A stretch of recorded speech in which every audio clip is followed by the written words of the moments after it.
देखिए green TV YouTube पर भी, बस सब्सक्राइब करें और बेल आइकन दबाएं। नमस्कार, स्वागत है आप सभी का किसान बुलेटिन में और मैं हूं आपके साथ पारुल यादव। चलिए नजर डालते हैं किसान बुलेटिन में आज की बड़ी हेडलाइंस पर।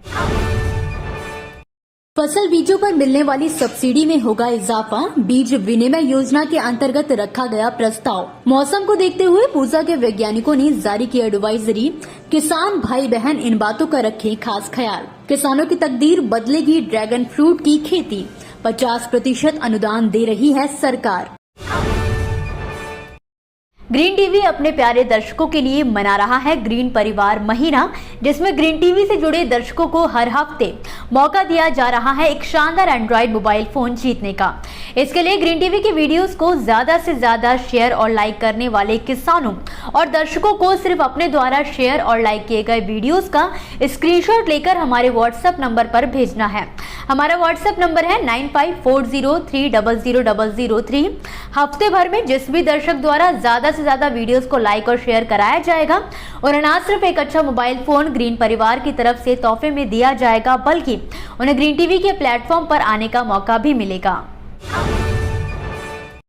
बारिश की कमी के कारण फसल को नुकसान ना पहुंचे, इसे ध्यान में रखते हुए झारखंड कृषि विभाग द्वारा लगातार बैठकें की जा रही हैं और किसानों को सरकार द्वारा चलाई जा रही ज्यादा से ज्यादा योजनाओं का लाभ दिलाने की कोशिश की जा रही है।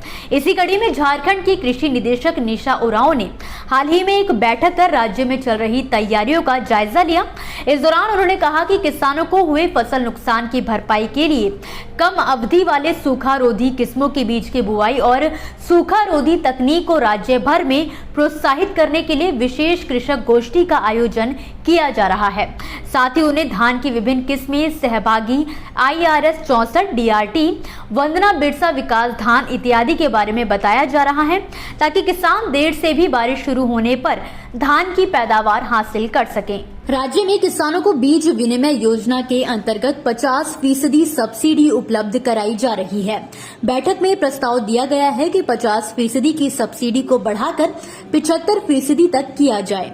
इस बैठक में ICAR के वैज्ञानिक भी शामिल थे। इस दौरान कृषि वैज्ञानिकों ने किसानों को अधिक आय के लिए सलाह भी दी कि वो अनाज के साथ साथ सब्जियों की खेती भी करें और खासकर किसान परवल और शकरकंद की खेती करें, इससे उन्हें फायदा होगा।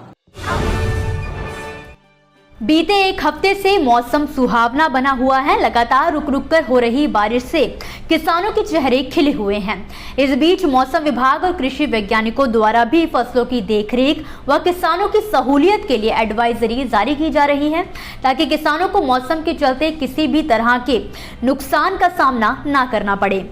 इसी कड़ी में पूसा के कृषि वैज्ञानिकों ने इस सप्ताह के लिए जारी नई एडवाइजरी में कहा है कि इस मौसम में किसान अपनी फसलों व सब्जियों में निराई गुड़ाई का कार्य शीघ्र करें, साथ ही नाइट्रोजन की दूसरी मात्रा का छिड़काव करें। छिड़काव बारिश के पूर्वानुमान को ध्यान में रखते हुए ही करें, वरना पैसा और मेहनत दोनों बेकार जाएंगी। खड़ी फसलों व सब्जी नर्सरियों में उचित प्रबंधन रखें।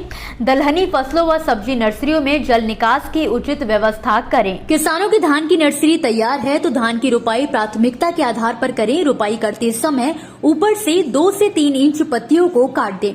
पंक्ति से पंक्ति की दूरी 20 सेंटीमीटर व पौध से पौध की दूरी 10 सेंटीमीटर रखें।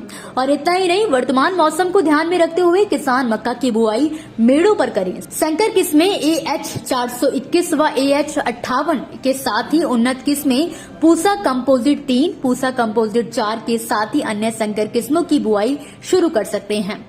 कद्दू वर्गीय सब्जियों की वर्षाकालीन फसल की बुआई करें। इस मौसम में किसान ग्वार, लोबिया, भिंडी, सेम, पालक, चौलाई आदि फसलों की बुआई कर सकते हैं। किसान इस समय मूली, पालक और धनिया की बुआई कर सकते हैं। हरियाणा सरकार द्वारा लगातार किसानों को पारंपरिक फसलों के साथ साथ बागवानी व आधुनिक फसलों की खेती करने के लिए प्रोत्साहित किया जा रहा है। जैसा कि हम आपको लगातार सरकार द्वारा फसलों की खेती पर दी जा रही सब्सिडी व अनुदान की जानकारी देते रहते हैं, इसी कड़ी में आज हम आपको बताएंगे ड्रैगन फ्रूट की खेती के बारे में, जिसके उत्पादन के लिए हरियाणा सरकार द्वारा किसानों को 50% का अनुदान दिया जा रहा है। आपको बता दें कि ड्रैगन फ्रूट की बाजार में मांग काफी अच्छी है और इसके दाम भी अन्य फलों से ज्यादा मिलते हैं। इसकी खेती से किसान लाखों रुपए की कमाई कर सकते हैं। हरियाणा कृषि एवं किसान कल्याण विभाग की अतिरिक्त मुख्य सचिव डॉक्टर सुमिता मिश्रा द्वारा इस योजना के बारे में जानकारी देते हुए बताया गया है कि सरकार की ओर से ड्रैगन फ्रूट की खेती को बढ़ाने के लिए विशेष अनुदान योजना लागू की गई है। इसके तहत ड्रैगन फ्रूट के बाग के लिए सरकार द्वारा किसानों को 1,20,000 रूपए प्रति एकड़ के अनुदान का प्रावधान किया गया है। इस योजना के तहत पौधारोपण के लिए 50,000 रूपए और जाल प्रणाली के लिए 70,000 रूपए प्रति एकड़ के हिसाब से किसानों को दिए जाएंगे। ये राशि किसानों को 3 किश्तों में दी जाएगी। एक किसान अधिकतम 10 एकड़ के लिए ही अनुदान प्राप्त कर सकता है। जाहिर है कि योजना का लाभ लेने के लिए इच्छुक किसानों को मेरी फसल मेरा ब्यौरा पोर्टल पर अपना पंजीकरण करवाना होगा। इसके अलावा आप HORTNET.gov.in पर जाकर भी योजना का लाभ ले सकते हैं। दोस्तों, ये थी वो खबरें जिन्हें हमने आप तक विस्तार से पहुंचाया, लेकिन अब हम बात करेंगे कुछ ऐसी खबरों की जिनके बारे में भी आपके पास जानकारी होना जरूरी है। तो चलिए फटाफट से नजर डालते हैं खेती किसानी और कृषि क्षेत्र से जुड़ी आज की छोटी बड़ी अपडेट्स पर। झारखंड सरकार द्वारा लगातार बारिश से होने वाले फसल नुकसान को देखते हुए फसल राहत योजना शुरू की गई है ताकि किसानों को आर्थिक नुकसान से बचाया जा सके।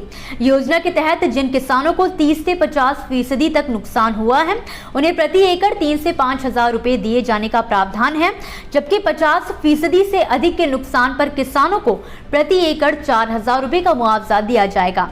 हालांकि राज्य के किसान नुकसान की मुआवजा राशि से संतुष्ट नहीं है। उनका कहना है कि ये राशि बेहद ही कम है। किसानों को 1 एकड़ जमीन में खेती करने में इससे ज्यादा राशि खर्च करनी पड़ती है। पिछले 2 दिनों से महाराष्ट्र के विदर्भ और मराठवाड़ा में लगातार बारिश हो रही है। लगातार हो रही बारिश ने बड़े स्तर पर फसलों को नुकसान पहुंचाया है। साथ ही कई जगहों पर जमीन का कटाव भी हो गया है। कृषि विभाग के अनुसार जहां नागपुर के करीब 2 लाख हेक्टेयर फसल को नुकसान पहुंचा है, तो वहीं पर 350 हेक्टेयर कृषि भूमि फसलों के साथ बह गई है, जिसके चलते अब किसान और विपक्षी दलों के नेता मांग कर रहे हैं कि बिना पंचनामा की औपचारिकता और फसल निरीक्षण के किसानों को सीधे वित्तीय सहायता दी जाए। पंजाब के फाजिल्का के गांव नुकेरिया के रहने वाले किसान गुरमीत सिंह ने अपनी करीब 16 एकड़ कपास की फसल पर ट्रैक्टर चलाकर उसे बर्बाद कर दिया, जिसे लेकर किसान का कहना है कि हर बार की तरह इस बार भी किसान धान की खेती करने वाला था, लेकिन सरकार के प्रोत्साहन के बाद उसने धान की जगह इस बार कपास की बिजाई कर दी और बीते 1 हफ्ते से हो रही बारिश के कारण उसकी कपास की फसल पूरी तरह से सड़ गई है, जिसके चलते उसे मजबूरन ये कदम उठाना पड़ा है। छत्तीसगढ़ के बस्तर में भी किसानों की मुसीबतें थमने का नाम नहीं ले रही हैं। पहले ही खाद की कमी से पूरे जिले भर के किसान जूझ रहे हैं, तो वहीं दूसरी तरफ अब उर्वरक की भी कमी बन गई है, जिस वजह से जिले में उर्वरक की जमकर कालाबाजारी हो रही है। किसान निजी दुकानों से दोगुनी कीमत पर उर्वरक खरीदने को मजबूर हैं और दुकानदार भी इसका फायदा उठाते हुए 1.5 से 2 गुना कीमत पर किसानों को खाद और उर्वरक बेच रहे हैं। बिहार के पूर्णिया प्रमंडल में सालाना 6,000 रुपए वाली पीएम किसान योजना के लिए 94,000 अयोग्य भी किसान बन गए हैं। इन अपात्र किसानों ने 18 करोड़ रुपए से ज्यादा की सरकारी मदद का लाभ उठाया है और तो और 14,557 आयकर दाताओं ने भी प्रधानमंत्री किसान सम्मान निधि के अंतर्गत आर्थिक मदद हासिल की है। आपको बता दें कि बिहार के पूर्णिया जिले में सबसे अधिक 5,172 इनकम टैक्स दाता ने पीएम किसान सम्मान निधि के तहत 1,34,04,00,000 रुपए का लाभ उठाया है। इसी के साथ आज के किसान बुलेटिन की बड़ी खबरों में फिलहाल के लिए बस इतना ही। आप मुझे दीजिए इजाजत और देखते रहिए ग्रीन टीवी। नमस्कार। देखिए ग्रीन टीवी YouTube पर भी, बस सब्सक्राइब करें और बेल आइकन दबाएं।